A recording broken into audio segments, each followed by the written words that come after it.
de rede, introdução à camada de rede, beleza? Se alguém quiser fazer algum comentário ou tirar alguma dúvida, manda mensagem lá no chat, alguém me grita aqui, porque eu não estou vendo o chat, beleza? Bom, então bora lá. Relembrando um pouquinho, né, as camadas de rede, nós temos 7 camadas no modelo OSI, e aí elas são numeradas de baixo para cima, dá 1 a 7. E a gente vem estudando de cima para baixo, tá? No modelo top-down. A primeira de aplicação, a segunda descendo, né? Ou seja, a sétima aplicação, a sexta de apresentação e a 5 de sessão, que fazem, né, o trato com as aplicações que a gente está acostumado a lidar como usuário. Logo depois a gente tem a camada de transporte, tá? Que vocês já fizeram um trabalhinho, me apresentaram ela. Tá? Ela é que decide, né, como é que vai ser essa forma de ser transportado. Nós temos aqui os 2 protocolos famosos lá, o TCP e o UDP, um cheio de controle com garantias e o outro sem controle, sem garantia nenhuma, né? E aí hoje nós vamos começar na camada 3, a camada de rede. E essa camada de rede que é mais responsável especificamente pelo endereçamento IP e por definir quais os caminhos que esses pacotes vão, né, eles vão traçar através das redes, até chegar ao seu destino final. Bom, camada de rede, nós vamos estudar o modelo IPv4, tá? O protocolo que a gente vai estudar da camada de rede. A gente vai ver ainda para frente um capítulo falando sobre IPv6, mas ainda até hoje o mais utilizado ainda é o IPv4. Tá? Então a gente vai continuar com o IPv4. Só uma ilustraçãozinha aqui, né? Aqui em aplicação, apresentação e sessão, geram-se os dados que devem ser transmitidos. Aqui na apresentação a gente codifica, criptografa, né? Manda para a camada de sessão, cria uma sessão entre a camada de transporte e ela, né? Chamada de porta, abre-se a porta aqui na camada de transporte para identificar cada aplicação, e aí vem para a camada de rede.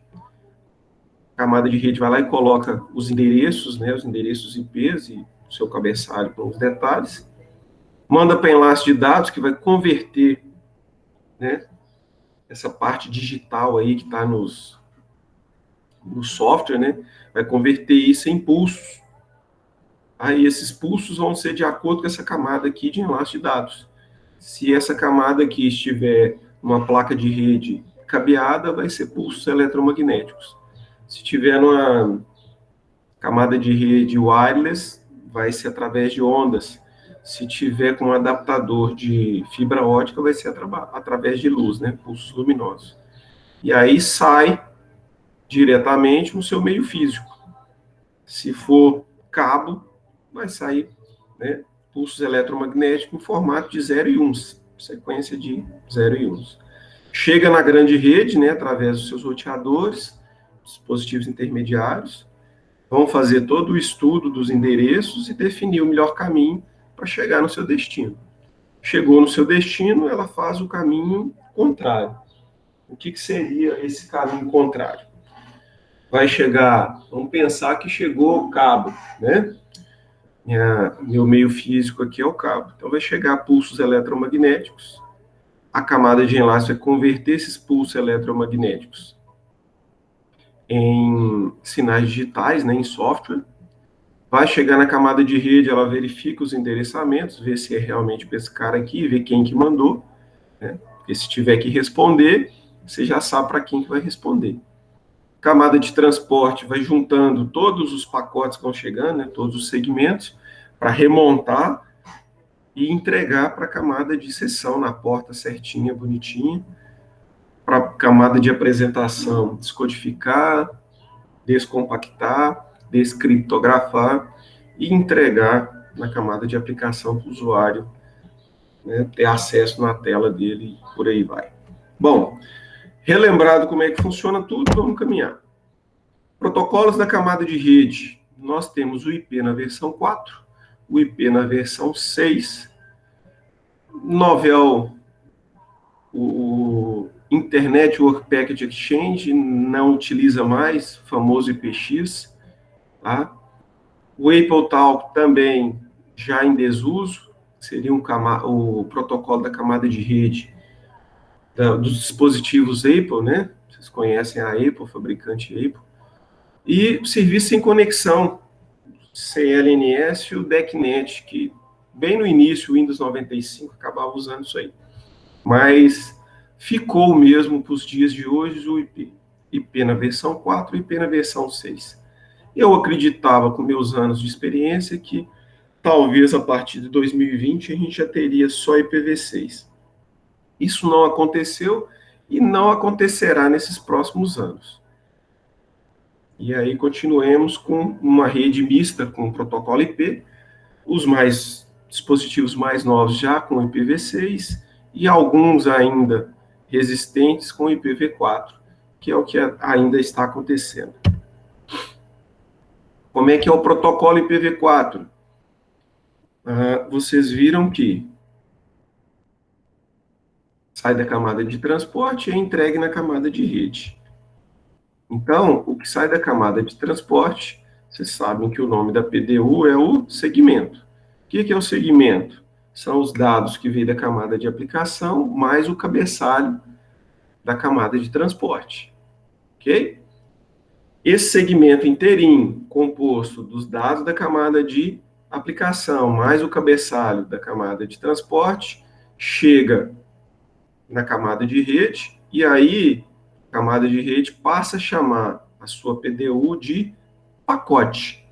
E esse pacote recebe o segmento que veio da camada de transporte e insere um cabeçalho IP, com os dados determinando como é que vai ser o funcionamento do transporte desse pacote.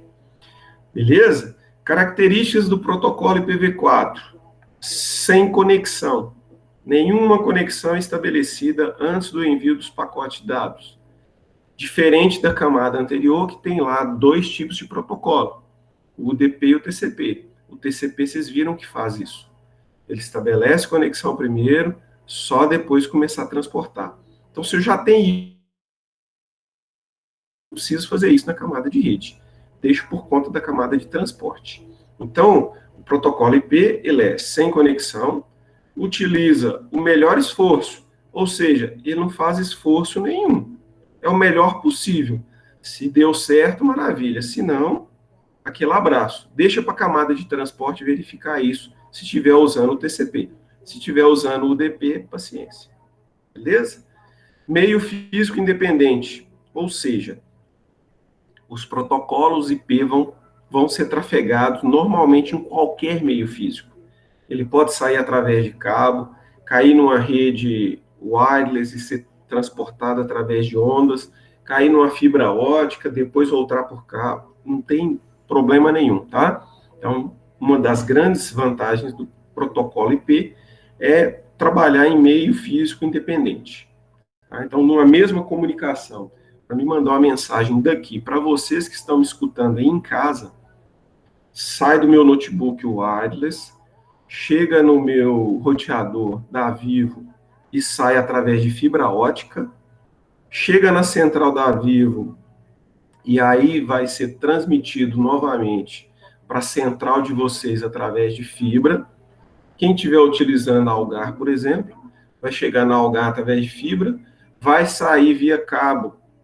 E aí pode ser fibra ou não, depende do plano que você tem com a Algar.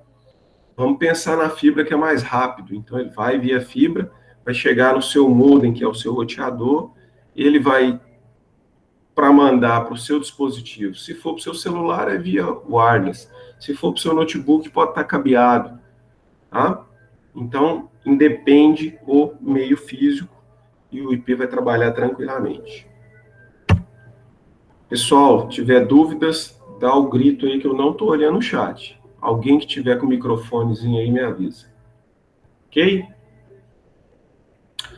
Bom, serviço sem conexão. Então, passei para vocês aqui as três características: sem conexão, melhor esforço, meio físico independente. O que seria um serviço sem conexão? É igual quando você manda uma carta para alguém. você sabe que está mandando a carta. Agora, alguém que vai receber, ele não sabe nem que você mandou a carta. Não sabe quando é que ela vai chegar, se vai chegar alguma coisa.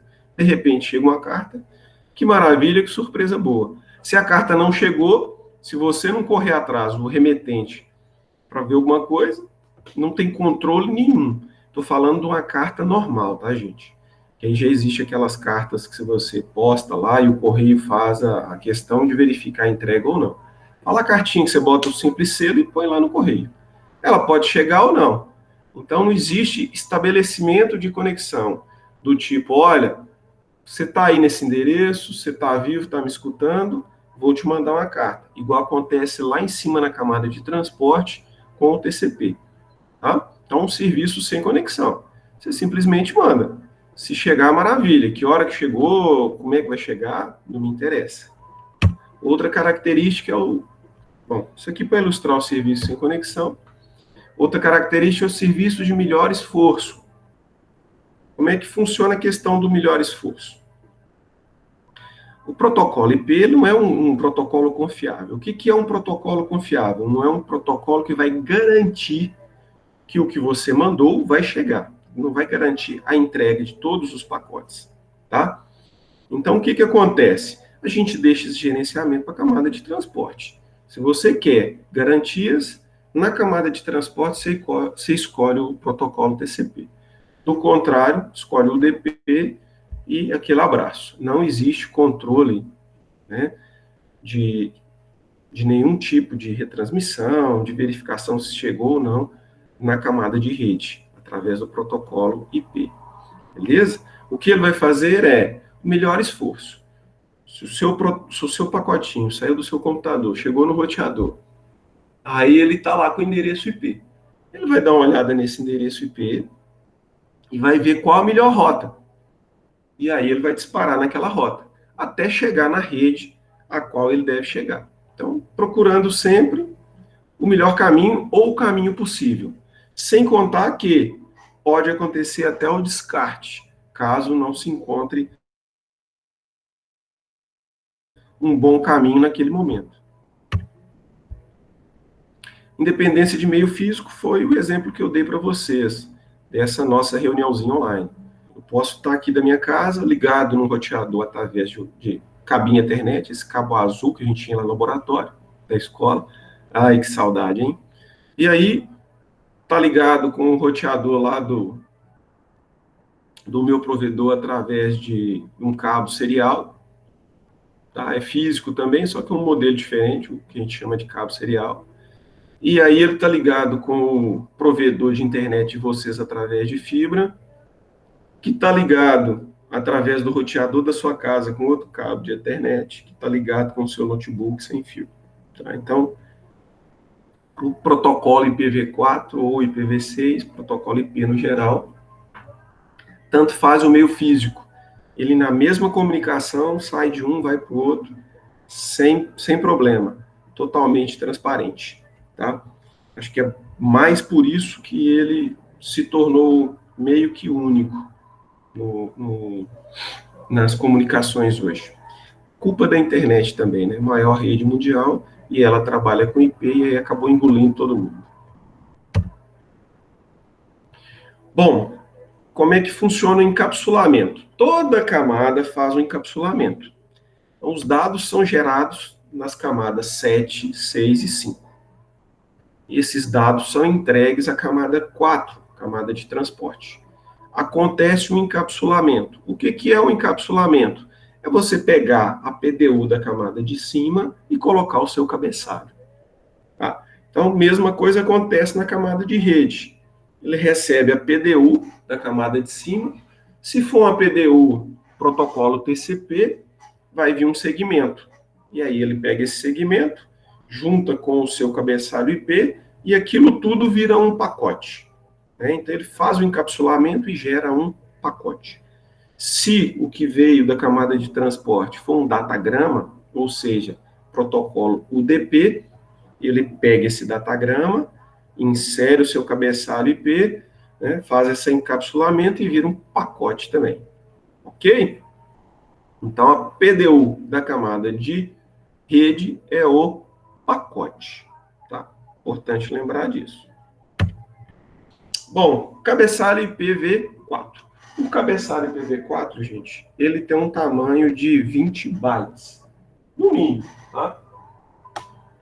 E aí ele tem esses campinhos aqui, ó. Versão, IHL, tipo de serviço, comprimento do pacote, identificação, flag, deslocamento de fragmento, tempo de vida, protocolo, checksum de cabeçalho. Notem que esse checksum aqui é específico do cabeçalho, diferente de outros checksums que nós temos aí. Endereço de origem, destino, opções e o padding. Beleza? Bom, aqui a gente vai falar um pouquinho de cada campo desse, tá? Aqui, o primeiro campo é a versão. Perdão, gente. Versão igual a 4 é porque eu estou na versão do IPv4. Se o meu protocolo fosse um outro, a versão estaria aqui, beleza? Se fosse o 6 e por aí. Então, IP versão 4. IHL. O que é o IHL? O IHL é o tamanho do cabeçalho. Por que eu preciso informar isso aí? Ah, o Fred falou que ele tem 20 bytes no mínimo, tá? Ele pode ter mais de acordo com o tipo de segmento que ele recebeu, né, lá de cima da camada de transporte. Então, o IHL informa o tamanho do cabeçalho, tá? No caso aqui, ó, o 5 é um cabeçalho que ele recebeu no segmento TCP. O 5 indica que ele veio, né, um segmento da camada de cima de transporte e é do protocolo TCP. Beleza? O tipo de serviço, nem todos os roteadores estão preparados para isso. Eu acredito que eu falei com vocês bem no início da nossa disciplina sobre Quality of Service, ou seja, qualidade de serviço. O roteador costuma pegar as mensagens e dar prioridades, tá? Ah, é um serviço de streaming que não pode parar, que, sei lá, uma transmissão ao vivo, sei lá, de uma cirurgia. Aí você coloca uma qualidade de serviço alta e aí ele passa na frente dos outros pacotes. Vai chegando na fila do roteador e ele tem preferência, tá? Então, preferência baixa, média e alta. Esse campo aqui ele é muito utilizado para isso, tá? Mas nem todos os roteadores estão preparados para isso. Então, pode ser que ele esteja sendo utilizado ou não, mas se estiver sendo utilizado é para isso. Comprimento do pacote. Isso aí é o tamanho total do pacote, não só do cabeçalho, beleza? Então, IHL, tamanho do cabeçalho, desse cara aqui, ó, do cabeçalho IP. Isso aqui é o comprimento total do pacote, o cabeçalho mais o segmento ou datagrama que veio da camada de cima, beleza? Então, esse comprimento aqui tem 472 bytes. Identificação. Essa identificação, eu vou identificar que tipo de pacote que é esse. Tá? Então, ele aceita até 3 bits. Tá? Então, você vai ter uma sequência de 11000 ou 01, né? Uma sequenciazinha só com zeros e uns. Beleza? No caso aqui, uma identificação padrão de um segmento que veio da camada de cima com o protocolo TCP. Os flags. Os flags, galera, são para controlar a questão da fragmentação, tá? Bom, vocês sabem que existe a segmentação lá na camada de transporte. E aí, os dados que você recebe lá na camada de transporte são quebrados em segmentos. Cada segmento daquele lá, né? Cada pedacinho vira um segmento e cada um vai virar um pacote também. Às vezes, dependendo do roteador, ele tem dificuldades com o tamanho de cada um desses pacotes. E aí ele não consegue segmentar. Ele vai fazer um negócio chamado de fragmentação. Ele pode fragmentar e deixar alguns para trás e enviar depois, E aí, para isso, ele precisa do controle chamado de flag e deslocamento de fragmento, tá? Então, esse controle aí, que também é com 3 bits, ele vai fazer uma junção. Não, minto, o flag é com 2 bits só, tá? E aí o controle de deslocamento são com 3. E aí ele começa a trabalhar para saber se houve fragmentação, se não houve, se identificar cada uma dessa fragmentação. Normalmente não acontece, tá? Porque a segmentação já é feita num tamanho bem baixo, e aí isso deixa de existir. Mas pode ser que aconteça, por exemplo, entre dois roteadores de provedores. Um link entre, sei lá, a Claro, que antigamente era Embratel, se comunicando com a AT&T lá nos Estados Unidos. Aí a ideia é transportar pacotes de tamanho grande, né? E aí pode ser que um dos roteadores tenha uma dificuldadezinha e precise fazer uma fragmentação. Mas não costuma acontecer normalmente nas redes domésticas, não, tá? Aqui a gente tem o TTL, o tempo de vida, time to live. Quer ver? No de cima aqui, ó, tempo de vida. Se vocês olharam a estrutura, e a gente vai olhar no Packet Tracer, vocês vão ver lá que está em inglês, aí está TTL. O TTL é o seguinte, cada vez que o pacote sai de um roteador e vai para outro, ele diminui um tempo de vida. Tá? Então, imagina que você vai mandar uma mensagem lá para a China. Aí ele vai para o seu roteador com um tempo de vida igual a 123, por exemplo.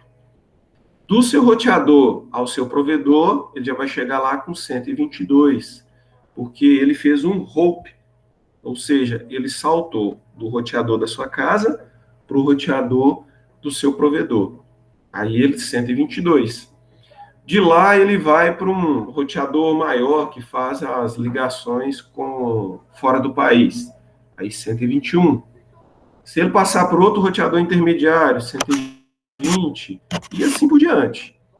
Fred, e se ele zerar antes de chegar no destino? Ele é descartado. Tá? Então, esse 123 tem que ser suficiente para ele chegar no destino dele.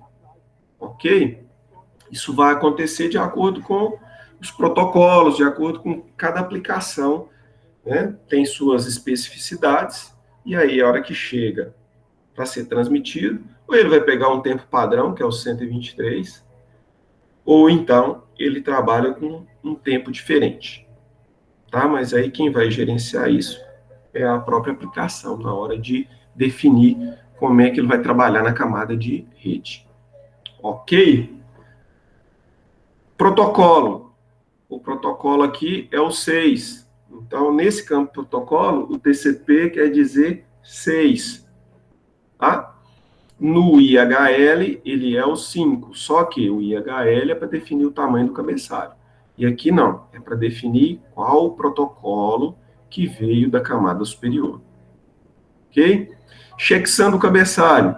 Para verificar se tem algum erro no cabeçalho. Ele não verifica a parte dos dados, ou seja, ele não olha o segmento. Ele simplesmente verifica se tem algum erro no cabeçalho. Então, ele codifica e manda um número aí nesse campo. Lá na chegada, camada de rede está apta a fazer um cálculo em cima desse número. O resultado desse cálculo vai definir se esse cabeçalho, no seu trajeto, foi corrompido ou não. Se ele foi corrompido, ele sabe que tem grande chance dessa mensagem não estar apta, e aí ele é descartado. Tá? Bom, endereço de origem e endereço de destino. Aqui é o endereço de IP de quem enviou e o endereço IP de quem deve recebê-lo. Ok? Opções é um campo opcional mesmo, tá? Dependendo do que você precisar colocar, você pode utilizar ele para passar algum tipo de informação. Então, ele é bem opcional. E aí, por último, você tem os dados, ou seja, o que veio no segmento da camada de transporte. E o padding, que vocês viram aqui, ó, ele é utilizado para completar, mesmo que seja com espaço em branco, tá? Se não atingiu o mínimo de 20 bytes no cabeçalho, você vai lá e dá uma completadinha, ou então para chegar num tamanho padrão, né, de cabeçalho, de acordo com a sua necessidade e especificidade. Bom, agora que vocês já conheceram o protocolo IP, é bom a gente entender um pouquinho como é que funcionam as redes. Então, as redes é o seguinte, não existe uma rede só. Você tem a internet, que é a composição de milhares de redes. Tá? Então, as redes vão sendo criadas e vão sendo interligadas. Tá? E aí vão recebendo nomenclaturas, vão se tornando em grupos. Tá? Então, normalmente, se junta uma rede. Quer ver? Eu vou dar um exemplo prático. Lá na escola, unidade 2, onde vocês estudam, nós temos vários laboratórios. Cada laboratório é uma rede, com um endereçamento de rede específico. A sala lá da... O que mais nós temos ali na unidade 2? A sala dos professores é outra rede, um endereçamento diferente. E a ideia em se trabalhar com redes é separar quem tem alguma coisa em comum, unir os iguais, para montar e colocar no mesmo endereço de rede. Beleza? Então você consegue separar as redes em agrupamentos, agrupamentos iguais, de acordo com cada necessidade. Esses agrupamentos podem ser organizados geograficamente. Eu tenho uma empresa aqui, sei lá, um campus. E aí eu divido o campus. Vamos pensar no campus Fazenda, Uberaba Campus Fazenda lá, que ele é maior, né? Geograficamente ele é grande, espaçado. E aí você fala, ó, eu vou ter a rede do norte, a rede do leste, do oeste e do sul. É uma forma de você separar, perdão, pessoal, uma forma de você separar, né, os grupos da sua rede, pensando em área geográfica. Outra forma de você separar a sua rede é pensando em finalidades específicas, como, por exemplo, se você pensar numa empresa, e aí essa empresa tem os seus departamentos. Então, eu tenho lá o departamento de vendas, e aí eu vou criar uma rede para o pessoal da área de vendas. Vou criar uma rede para o pessoal da área de artes, e vou criar uma rede para o pessoal da área de distribuição, da área do administrativo, e por aí vai. Tá? Então, são os formatos de agrupamento para você trabalhar em redes, geograficamente, por finalidades específicas, por propriedades. Às vezes você vai ter uma rede inteirinha de uma determinada empresa e uma rede pública, que no caso pode ser a internet, tá? Ou seja, você pode separar a minha empresa, a rede da minha empresa, que estará interligada à internet, que é uma rede pública de todo mundo praticamente, tá? Então pode ser por propriedades. Então, nesse caso, quando se trabalha com propriedade, você tem a questão da segurança, né? Se é por propriedade, o ideal é que o que é de alguém ou de alguma empresa seja restrito e o que é público seja aberto. Bom, por que os hosts são divididos em redes? Bom, a gente divide e agrupa, né, em redes distintas por alguns motivos. O primeiro dele é questão de desempenho, tá? Como é que funciona isso? Vamos pegar essa rede aqui como exemplo. Então tá aqui, ó. Todos os dispositivos nessa rede estão conectados em um domínio de broadcast. Quando o switch é configurado para configurações padrão de fábrica, eu tenho 1, 2, 3 switches. Então, esse switch aqui, ó, tá ligando as duas redes. Cada uma dessas aqui tem um switch. Mas nesse caso, eu não tenho redes distintas, eu tenho uma só. Todo mundo ligado, tá?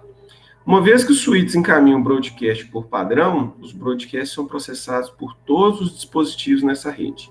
Eu estou imaginando que alguns de vocês não se lembram o que é um broadcast. Bom, vamos voltar um pouquinho lá atrás, no início do ano.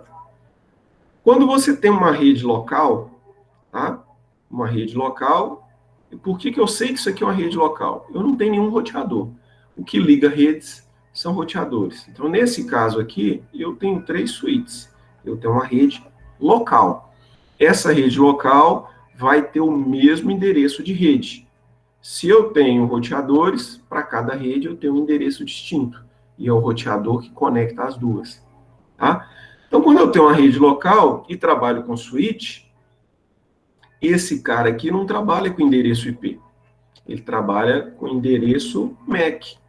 Tá? Tem uma tabelinha ARP, atrelando a cada porta dele um endereçozinho de MAC, que é o MAC address de cada um dessas plaquinhas de rede aqui. Ó.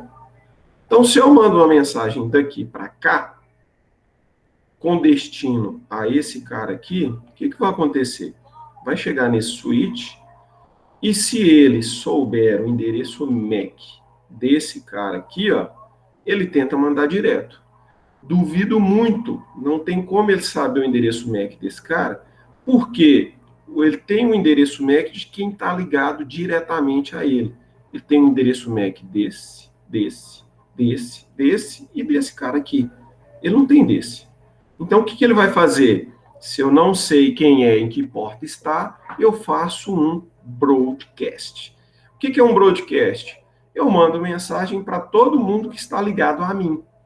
Então, essa mensagem que saiu daqui, veio para cá, com destino aqui, ela vai chegar aqui e esse cara vai mandar para cá, para cá, para cá e para cá.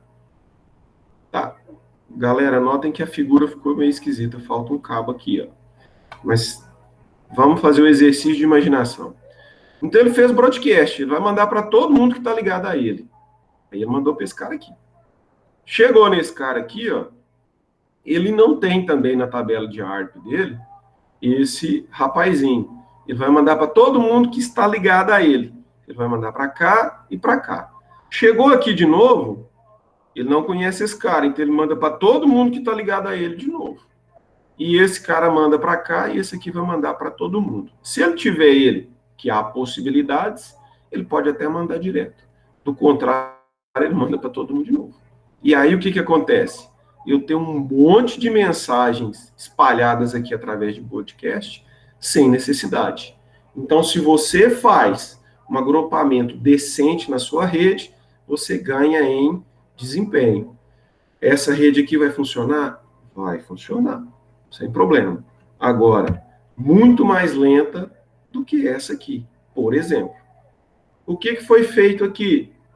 Eu simplesmente eliminei o switch e coloquei um roteador. E agora eu tenho uma rede distinta aqui e outra rede distinta aqui. Tá? Então, o que vai acontecer? Eu peguei o mesmo endereçamento de rede que eu tinha aqui em cima e transformei ele em duas sub-redes, trabalhando com o mesmo endereçamento. Nós vamos aprender isso no próximo capítulo, que é fazer cálculo de endereçamento IP. Então, o que está acontecendo aqui agora? Tem uma rede local aqui e outra rede local aqui. Se eu quero mandar uma mensagem dessa rede local aqui para essa daqui, o que vai acontecer? Vai vir para o switch. O switch tem uma tabelinha ARP com o MAC address de todo mundo. Então, ele vai olhar e falar, opa, essa mensagem não pertence aqui aos meus computadores. Eu tenho que mandar para o meu gateway. O que é um gateway? O gateway é um endereço, né, que identifica a saída da rede. Normalmente, esse endereço fica configurado aqui, ó, na porta do roteador, que está ligado a essa rede. Então, ele vai direto para o gateway. Esse gateway vai receber aqui no roteador e ele vai verificar aquele endereço IP. Porque o roteador, ele já trabalha com a camada 3, com a camada de rede. Ele já verifica os endereçamentos IP. Ele olha o endereço IP aqui e define qual rota ele deve pegar. Então, chegou para cá, minha rota padrão é para a rede de cá. Então, eu entrego direto para o switch. O switch não tem endereço IP, mas ele tem endereço de MAC. Então, recebendo isso aqui, ele vai, se ele não souber o endereço de MAC na tabela ARP dele, ele faz um broadcast que vai só para quem faz parte da rede dele. Não volta um provável switch que fica espalhando para lá. Então, toda vez, caso haja broadcast, vai ser só para a rede interna dele. Normalmente, esses switches são inteligentes e trabalham com essa tabela ARP. Para cada porta dele plugada, ele tem um endereço MAC. E aí, chegando o pacote, ele verifica e transmite diretamente. Dessa forma, você ganha performance, você ganha desempenho. Beleza? Espero que tenha ficado claro. Por que hosts são divididos em redes? Mais um motivo. Além do desempenho, que é o primeiro deles, a questão de segurança. O que acontece? Vamos imaginar uma mesma empresa. Essa empresa aqui ainda. Né? Vamos fazer uma... que nós acabamos dividindo ela em duas por causa do desempenho. Eu dividirei ela em duas também por mais um motivo, a questão de segurança. Por quê? Eu tenho aqui uma rede que precisa de mais segurança, que é onde estão os dados dos meus alunos, por exemplo. Não posso deixar aqui os dados dos meus alunos, seja de domínio público e que as pessoas utilizam. CPF, documentação, histórico, às vezes até mais algumas informações referentes àquele aluno. Vocês passam um questionário a alguns alunos com a assistência estudantil que vai muita informação. Então, a gente não pode deixar que isso seja de domínio público. Então, eu tenho que trabalhar com segurança. E eu não poderia deixar tudo na mesma rede, porque se eu travo tudo, as pessoas precisam acessar os dados de pesquisa que estão sendo feitos aqui, ó, que é público. Tá? Quando eu, professor, junto com alguns alunos, e faço um projeto de pesquisa, os resultados, como é que foi feita a pesquisa, a ideia é que isso seja público. Por quê? Para que todo mundo consiga utilizar os dados da minha pesquisa em qualquer outra coisa. Tá? Então, eu tenho aqui em dois ambientes, numa escola, por exemplo, duas redes que se fizeram necessárias, não só pelo desempenho, mas sim pela questão de segurança. Então, por que hosts são divididos em redes? Por questão de desempenho, por questão de segurança e por questões de gerenciamento de endereços. Tá? A gente sabe, ou melhor, talvez vocês ainda não saibam, mas vão saber a partir de agora, que a quantidade de endereçamento da rede, principalmente em se dizendo endereçamento IPv4, ela é finita, ela não é infinita. Tá? Então, a gente precisa trabalhar com esse gerenciamento. Outra coisa importante é a questão de, quando você manda uma informação para um determinado domínio, nem sempre você está mandando para uma máquina específica. Às vezes você está mandando para um servidor, e esse servidor que vai receber isso aí, ou até mesmo um roteador, e ele é que vai direcionar isso para dentro da sua rede. Então, como é que funciona isso aqui? Normalmente, cada host desse aqui tem um endereço para sua rede local. Ele não tem um endereço válido para a rede pública, para fora, para a internet, por exemplo. Lembra lá dos laboratórios? 92.168.1.1. Esse endereço não existe fora da sua rede local. Quem vai fazer esse tratamento para que chegue informações, por exemplo, você está dentro da sua rede de laboratório e você tenta acessar um site da internet, fora da rede. E aí o que acontece? Quem vai trabalhar isso para você é o seu roteador. Então, se eu não tenho nenhum roteador para trabalhar na minha rede, não consigo fazer esse gerenciamento. Tá?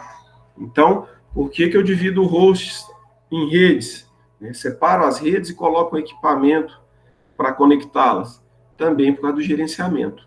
Para que endereços válidos fora da rede, por exemplo, eu tenho um endereço, sei lá, do UOL, 200.28.3.14. Esse endereço não existe aqui. E ele nem conhece esse tipo de endereço aqui. Por quê? Porque eu estou trabalhando com endereços privados. Tá? É o meu roteador que vai ter um endereço válido. um endereço privado para a minha rede local e outro endereço válido para a rede externa. Então, notem que esse roteador tem duas portas, conectado aqui e aqui. Essa conexão vai trabalhar a minha rede interna e vai ter um endereço válido para a minha rede interna.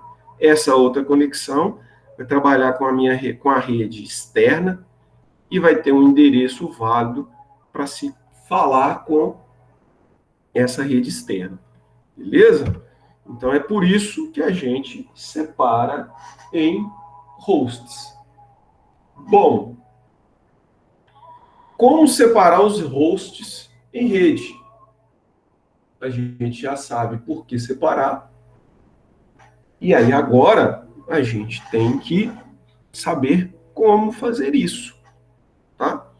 Então, o endereço IP, ele lembra muito o endereço postal. Vamos passar para cá que fica mais fácil explicar. Ele é composto de 4 octetos. Por que a gente chama de octeto? Porque cada um deles tem 8 bits. A gente sabe que cada bit só pode ter 2 valores, porque a gente está falando de binário. Então, quais os valores binários? 0 ou 1. Então, cada bit pode ter um valor 0 ou um valor 1. Então, o máximo possível para cada octeto, né, é a sequência de 0 e 1 que vai dar um valor máximo. E o mínimo possível, uma sequência de 0 e 1 que vai dar um valor mínimo. Se todos os bits forem 0, o valor mínimo será 0. Se todos os bits, os 8 bits do octeto for 1, você vai ter aí conversão binária, né? Se você pegar uma sequência de 8 uns, vai dar 255. Beleza? Então, cada octeto pode ir de 0 a 255. Que se você contar um por um, vai dar 256 valores, do 0 ao 255. Então, o importante aqui na hora de você dividir a rede é você definir qual que é a porção da rede e qual que é a porção de hosts. Quando a gente pensa na porção da rede, é uma identificação do tipo, olha, qual que é a cidade, qual que é o bairro e qual que é a rua. Por que isso? A porção de rede vai se repetir para o endereço de vários hosts. Por quê? Porque estão todos na mesma cidade, no mesmo bairro e na mesma rua. O que vai mudar de um dispositivo ou de um host para outro? Só a porção de hosts, ou seja, só o número da casa. Tá? Então, a gente divide as redes sempre levando em consideração a porção da rede e a porção de host. Normalmente, você mantém sempre a porção da rede, que vai identificar a sua rede, ou seja, a sua cidade, o seu bairro, a sua rua, e vai variar de dispositivo para dispositivo quem? A porção de host, que é o número da casa. Esse aqui é o padrão, tá? Para você trabalhar com um octeto inteiro. Futuramente, a gente vai trabalhar com endereçamento, e aí a gente vai detalhar um pouquinho mais como é que funciona, né, para a gente criar novas redes. Bom, o básico vocês acabaram de aprender. Como é que funciona, né, a troca de informação entre redes? É preciso que haja o que a gente chama de roteamento. É algo que você faz no GPS quando você está viajando. Tá? O GPS vai traçar para você o quê? A melhor rota. É o que acontece com as redes de computadores, tá? Com os pacotes. Então, quando eu quero mandar desse computador aqui, ó, notem que nós temos um endereço de rede aqui, ó, 192.168.3.0. O ponto 0 identifica que esse aqui é o endereço da minha rede, não é o endereço de nenhum dispositivo, é o endereço da rede de uma forma geral. Ou seja, a minha cidade é a 192, o meu bairro é 168 e a minha rua é a 3. E eu tenho várias casas nessa rua, como a casa de número 5, a casa de número 4 e a casa de número 1, que está aqui no meu roteador. Esse endereço aqui, ó, que está na porta do meu roteador, ligado ao restante da minha rede, ele é chamado de gateway, ou seja, a porta da minha rede. Se alguém quiser sair do meu condomínio de luxo aqui, ó, só tem um lugar para mim sair, que é essa porta aqui, ó, que é o meu gateway, ok? Então, se eu quiser visitar ou mandar carta para os meus parentes aqui dentro do meu condomínio de luxo, eu vou mandar utilizando o endereço de rede, 92683, vou mudar simplesmente o quê? O número da casa. Agora, se eu quero mandar para outro condomínio, para outra rede, eu vou ter que passar por onde? Pelo gateway. Então, o que acontece? Nas configurações de cada um dos dispositivos, de cada host, a hora que você manda uma informação, um pacote precisa sair para uma rede que não é essa, 92683, o que ele faz? Automaticamente direciona para a porta de saída, ou seja, para a portinha do roteador. E aí é esse cara aqui e o colega dele, que está ligado diretamente, que são responsáveis pelo quê? Pelo roteamento. Aqui eu tenho uma rede simples, um roteador ligado no outro. Poderia ter vários outros roteadores, né, definindo caminhos para o mesmo condomínio, tá? Que é o que acontece na vida real. E aí, dentro de cada um desse roteador, o que vai acontecer? Tem uma tabela de rotas, informando, olha, nessa comunicação aqui através dessa porta, eu tenho uma rota para a rede X. Se eu tivesse outro roteador ligado aqui, eu teria a rota para a rede Y e assim por diante.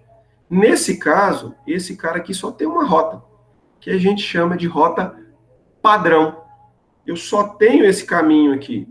Então, eu posso chamar isso aqui de rota padrão. Posso colocar também o endereçamento dessa rede aqui como uma rota e identificá-la na minha tabela de rotas. E aí, tudo que sair daqui vai passar para cá e vice-versa. Notem que eu não tenho comunicação externa nenhuma, só dessa rede com essa rede. Isso se chama roteamento.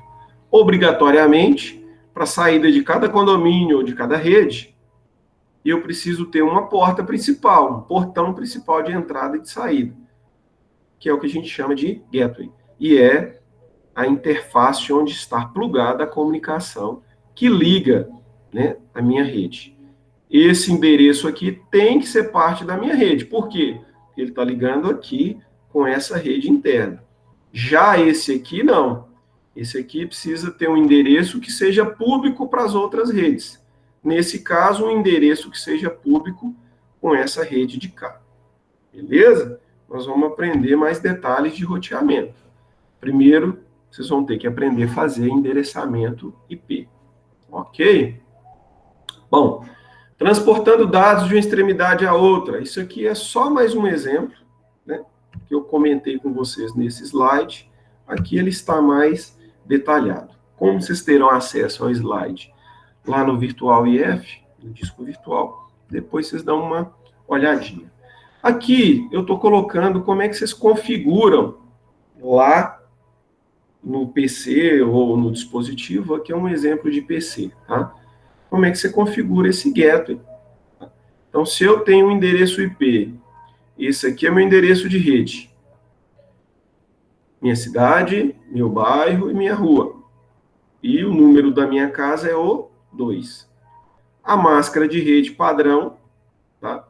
Isso nós vamos estudar no próximo capítulo. E aí, eu tenho que informar aqui, ó, qual que é a saída padrão do meu condomínio, da minha rua ou da minha rede, tá? Esse endereço que eu informo aqui, ele tem que estar onde? Configurado aqui no roteador, na portinha a qual está ligada a minha rede. Beleza? Só dessa forma eu consigo sair para outras redes. Se eu abrir, né, se eu abrir lá o prompt de comando, digitar lá ipconfig no meu PC, vai estar lá as informações que foram configuradas aqui, ó. a IP address, subnet mask e o endereço, o default gateway. Como é que funcionam as tabelas de roteamento? A gente vai estudar mais especificamente esse assunto na hora que a gente for fazer endereçamento IP, na hora que a gente for fazer a prática, tá? Mas, a grosso modo, como é que funciona? O que é uma tabela de roteamento? Para cada roteador, você tem uma tabela de roteamento. Você pode ter uma tabela automática e você pode ter uma tabela que você vai inserindo os endereços. Você vai lá na cada interface, lembrem-se que a gente chama a portinha a qual a gente pluga o meio físico no roteador de interface. Para cada uma delas, você vai colocar um endereçamento IP, tá? E aí você vai escrever, você mesmo, administrador de rede, entra no console do seu roteador e coloca lá, rota de destino, tá? Então, para mim sair desse roteador aqui e chegar na rede 10.1.2, qual que é o caminho que eu pego? A 192.168.1.2. A gente chama de rota de destino a rede que eu quero chegar, que é essa aqui. E a gente chama de endereço de próximo salto, qual o caminho, qual que é a rede que eu vou pegar. Então, eu estou nessa rede aqui e quero chegar aonde? Nessa de cá. Tá? Então, destino, rede 10.1.1.0. Então, qual o caminho para chegar nela? Rede 192.168.1. Ok? Então, dessa forma, a tabela de roteamento é escrita e aí ela sabe qual caminho deve pegar. Ah, Fred, como é que funciona isso? O pacote vai chegar lá no roteador, o roteador vai abrir o cabeçalho da camada 3, da camada de rede, e vai ler os endereçamentos. Se ele não tiver ligado direto a ele aquele endereço, ele sabe pelo menos qual que é o endereço de rota que ele tem para sair. E ele vai mandar para esse outro roteador e cada um deles vai fazendo esse processo até descobrir qual a rede que pertence àquele pacote. Ok? Então, ó, tabela de roteamento. É assim que aparece uma tabela de roteamento num roteador ou até no seu PC através de linha de comando. Se você der um comandinho netstat "-r", o que ele vai fazer? Ele vai dar uma olhadinha na sua tabela e verificar como é que está a sua rota padrão, quais as opções que você tem para sair na rede. A gente vai fazer isso aqui tudo em prática, tá? É mais fácil o entendimento para que vocês, né, percebam o funcionamento. Aqui eu tenho as entradas da tabela de roteamento já de um roteador, tá? Especificamente. Então, tá aqui bonitinho o roteador. E aqui, ó, eu tenho o endereço de gateway e tenho o endereço da rede padrão. Toda vez que você tiver o 0000, é o que a gente chama de rede padrão. E aí eu tenho, para a rede 10.1.1.0, o caminho que eu devo pegar para chegar nela. Para a rede 10.1.1.2, o caminho que eu tenho que pegar para chegar nela. Beleza? Bom, encaminhamento de pacotes. Aqui eu coloquei esse textinho para a hora que vocês estiverem utilizando os slides, tá? Você ter uma forma de estar consultando isso aí. Então, como é que funciona o encaminhamento de pacotes? O roteador é feito o roteamento é feito pacote por pacote e salto a salto. O salto, pessoal, é quando ele sai de um roteador e vai para outro, tá? Então, cada pacote é tratado independentemente em cada roteador ao longo do caminho. Então, chegou para cada um dos roteadores, ele abre aquele pacote, verifica o endereço IP, endereço da camada 3, endereço de rede, e aí ele examina, né, qual que é esse endereço, e checa a tabela de roteamento, procurando o quê? Informações para definir qual o melhor caminho que ele vai direcionar aquele pacote. Beleza? Então, ó, o roteador fará uma dessas três coisas com o pacote. Encaminhará ele para o roteador de próximo salto, ou seja, normalmente quando você tem um roteador que está ligado só a outro, o caminho é aquele lá padrão. Ele vai mandar para ele. Ou então, se ele recebeu aquele pacote e ele sabe que a ligação dele já é aquela rede a qual você deve entregar o pacote. Aí ele vai encaminhar ele para aquele destino. Ou então ele vai descartar ele. Quando é que ele vai descartar ele? Quando ele não tem mais para onde mandar, chegou na rede final dele e aquele pacote não faz parte daquela rede. Ele vai descartar ele. Ele não vai devolver, tá? Ele vai descartar. Ou então, quando o TTL, o Time to Live, tempo de vida, chegou a zero. Aí ele já recebe, já descarta aquilo lá. Ok? Outra forma de descartar é por questão de segurança. O roteador recebeu aquilo lá. As configurações da firewall do roteador identificou que aquele pacote não é seguro, ele vai descartar ele também automaticamente. Beleza? Aqui eu tenho detalhes, tá? Vendo? Encaminhamento de pacote. L2 é o layer, tá? Cabeçalho da camada 2. Aqui eu tenho o cabeçalho IP e aqui eu tenho os dados, tá?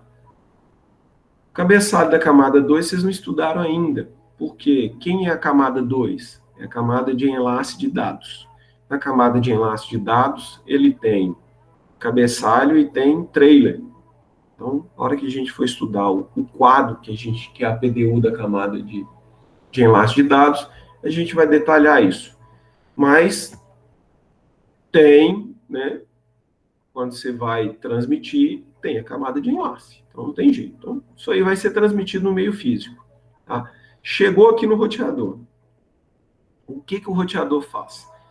Tá? Ó, o roteador remove o encapsulamento da camada 2, tá? O cabeçalho e o trailer, e aí fica só com o pacote IP, beleza? E aí, ó, o roteador extrai o endereço IP do destino para fazer a análise.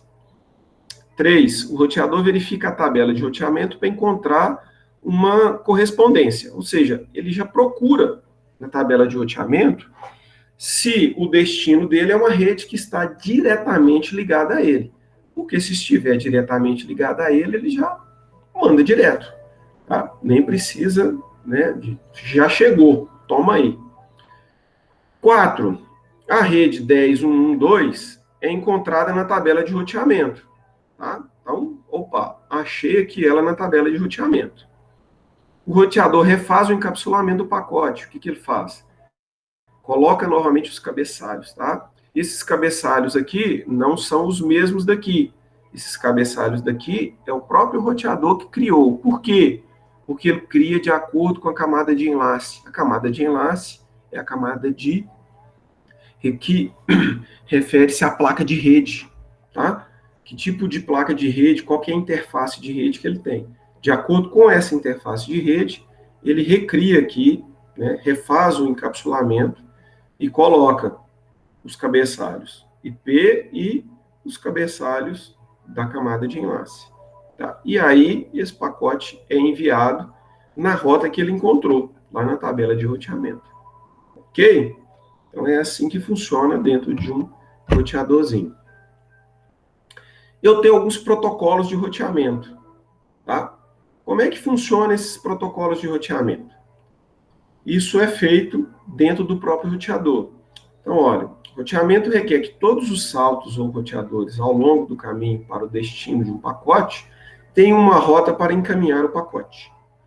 As rotas para redes remotas com os próximos saltos associados podem ser configuradas manualmente no roteador, tá? Um roteamento estático. Isso é conhecido como roteamento estático. E o roteamento dinâmico. Nesse caso, são utilizados protocolos de roteamento, os quais são um conjunto de regras pelas quais os roteadores compartilham dinamicamente suas informações de roteamento. Moçada, roteamento estático é você, administrador de rede, que vai lá nas suas tabelas de rotas e vai colocar, configurar você próprio. Beleza? Roteamento dinâmico. Você configura um protocolo de roteamento, que pode ser o RIP, que pode ser o EIGRP, que pode ser o OSPF, e tem vários outros, tá? Esses são protocolos padrão dos roteadores Cisco, tá? própria Cisco já tem novos protocolos, mas os mais comuns são esses três que você vai achar em roteadores novos e velhos, beleza? Então, se você configurar esses roteadores, ele vai fazer as tabelas de roteamento de forma dinâmica. Como assim? Um troca mensagem com o outro e verifica, esse roteador está no ar? Qual que é seus endereços? Quais as suas rotas? E aí, automaticamente, eles vão criando essas tabelas de rotas. Isso aí é uma maravilha. Para mim, que não estou muito afim de estudar, não estou muito afim de criar as próprias rotas, fazer o meu roteamento estático, configuro um protocolo de roteamento e ele faz o serviço para mim. Problema, esses caras aqui são mais lentos. Por quê? Há um tráfego de informação que eles próprios necessitam fazer para estar atualizando isso aí, tá? Se você fizer de forma dinâmica, ele precisa, primeiro, o protocolo de roteamento, ele está sempre rodando e fazendo verificações. E segundo, trocando muita informação. Tá? Já o roteamento estático, não. Você criou a tabela, está lá. Só vai mudar se você mudar ela. Normalmente, aonde eu configuro roteamento estático e aonde eu configuro roteamento dinâmico. Eu configuro roteamento estático em roteadores ligados direto a uma rede. Eu configuro normalmente roteamento dinâmico em roteadores que estão mais no núcleo da rede, tá? Ligados entre outros roteadores com mais frequência, que não tem, que vai fazer ali a distribuição da rede, que não tem, às vezes, nenhuma rede, né, local ou privada ligada a eles. São só roteadores ligados a roteadores. Aí sim, eu trabalho com um roteamento dinâmico. Beleza? Bom, para a gente finalizar, eu preciso do auxílio de vocês. Bom, moçada, é complicado. Eu acho que a maioria está dormindo e esperando eu gravar lá no YouTube, né, para depois assistir a aula, porque é realmente cansativo. Se eu tivesse escutando, provavelmente eu também estaria cochilando.